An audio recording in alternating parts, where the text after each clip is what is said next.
My dear students, তোমরা দেখছো educational tips channel JS edu tips. আমি শিক্ষক জয়ন্ত সেন। আচ্ছা, তোমাদের কি কখনো মনে হয়েছে যে ক্লাসরুমে যখন তোমরা বসে আছো, স্যার এসছেন, পড়াচ্ছেন, অথচ তোমার মনটা অন্য কোথাও? একটু খেয়াল করবে তো, ভালো করে খেয়াল করবে। ক্লাসে যে আলোচনা হচ্ছে, স্যার যেটা পড়াচ্ছেন বা কোনো ছাত্রছাত্রী তারা কি উত্তর করছে বা বইটা খোলা আছে, কোন লেসন হচ্ছে, কি হচ্ছে, তা তোমাদের এর দিকে নজর আছে নাকি মনটা অন্য কোথাও? একটু ভাববে তো নিজেরা। যদি অন্য কোথাও যায় তাহলে সেখান থেকে ক্লাসরুমে নিয়ে আসতে হবে। দেখো, এটা তোমার দোষ নয়, এটা প্রত্যেক মানুষেরই হয়। যদি কোনো কাজে আগ্রহ না থাকে তাহলে আমাদের মনটা অনেক সময় সে কাজে থাকে না, অন্য কোথাও চলে যায়। এটা মনের ধর্ম। কিন্তু যেহেতু তোমরা ছাত্র, সুতরাং এই অভ্যাসটা থেকে তোমাদেরকে কিন্তু বেরিয়ে আসতে হবে। পুরোপুরি পারবে না, কিন্তু যতটা সম্ভব হয় দেখতে হবে। এখন মন তো সবসময় আমাদের কন্ট্রোলে থাকে না, এবং সে তো সেই দৌড়াদৌড়ি করে। এখন তাকে কন্ট্রোল কি করে করা যাবে? এক হয়, যদি তোমার মনের মধ্যে এটাই থাকে যে আমার মন কিন্তু চলে যাবে, মন তুই আমার কাছে থাক, এটা একটা ব্যাপার, সেটা তোমার নিজের ব্যাপার, কন্ট্রোল করতে হবে। আর দ্বিতীয়ত মনে রাখবে, যেটা মন এদিক ওদিকে চলে যায় যদি স্যার যেটা পড়াচ্ছেন ক্লাসে সেটা যদি তোমার মাথায় না ঢোকে, তাহলে মন এদিক ওদিক চলে যেতে বাধ্য। আর যদি পড়াটা তোমার মাথায় ঢোকে তাহলে তুমি সেখানে একটা ইন্টারেস্ট পাবে, আগ্রহ থাকবে, সেখানে দেখবে তোমার আর মন এদিকে ওদিকে যাচ্ছে না। এখন স্যার যেটা পড়াচ্ছেন সেটা তোমার মাথায় ঢোকে না কেন, সেটাও বুঝতে হবে।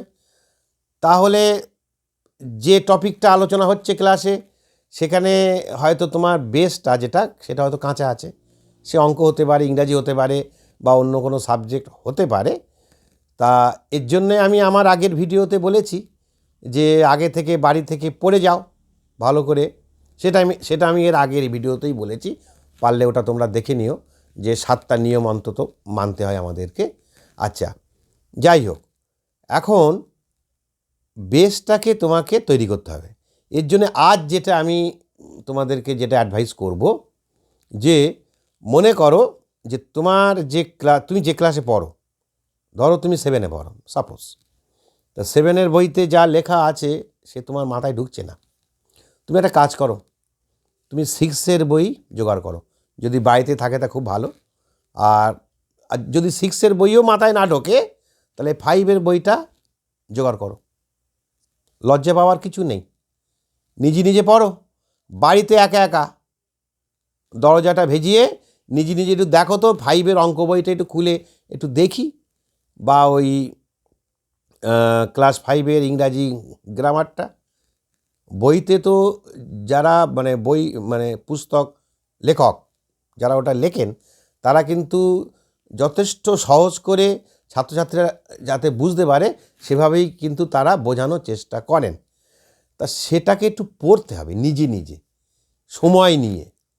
তা এই চেষ্টাটা তোমরা একটু করো তো, যে তুমি যে ক্লাসে পড়ো সে ক্লাসের বই তোমার মাথায় নাও ঢুকতে পারে।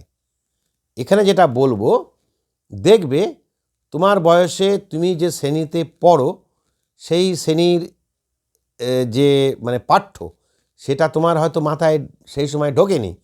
তুমি এবার উঁচু ক্লাসে উঠে গেছো, এখন দেখবে তোমার সেই শ্রেণীর এখন দেখবে যে সেই তোমার পুরানো যে পড়াটা 2 বছর আগে যেটা তোমার শেখার কথা ছিল, এখন হয়তো তোমার সেটা মাথায় ঢুকবে, হতেই পারে। তা সেটা দরকার। না হলে কী হবে, তুমি ভাববে না যে আমি তাহলে তো 1-2 বছর পিছিয়ে গেলাম। তা না, ও 1 বছরের মধ্যেই তোমার সব কভার হয়ে যাবে। তুমি দেখবে যে যদি বেসটা একটু তৈরি করে নিতে পারো, তাহলে দেখবে 1 বছরের মধ্যেই তোমার রেজাল্ট একদম মানে ম্যাজিকের মতো বদলে যাবে, তুমি সবাইকে একদম মানে অবাক করে দিতে পারবে। তার জন্যে কী করতে হবে, আরও একবার বলছি, রিপিট করছি, যদি তোমার ক্লাসের বই মাথায় না ঢোকে, নিচু ক্লাসের বইগুলো পড়ো একা একা একা।